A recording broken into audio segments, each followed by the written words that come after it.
Hi friends, আজকে রান্না করব একটু বড় সাইজের চিংড়ি মাছের তেল ঝাল। তো মাছটা কিন্তু ভেজে রান্না করব না, কাঁচা মাছই রান্না করব। তো মাছটা আমি প্রথমে ভালো করে কেটে ধুয়ে নিয়েছি, তারপরে লবণ, তেল ও হলুদ মাখিয়ে নিলাম।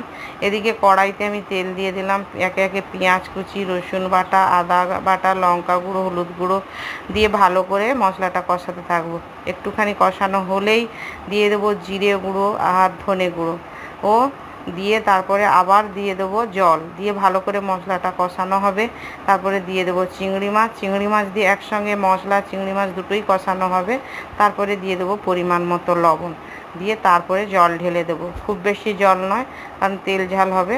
তো দেখো ফুটে উঠলেই নামিয়ে নেব, তো রেডি হয়ে যাবে আবার বড় চিংড়ি মাছের তেল ঝাল। তোমরা অবশ্যই এভাবে একবার ট্রাই করতে পারো, কারণ মাছ আমরা সাধারণত ভেজেই রান্না করি, কাঁচা মাছে খুবই টেস্টি হয়। ভালো লাগলে ভিডিওটা লাইক করো, চ্যানেলটা সাবস্ক্রাইব করে দিও।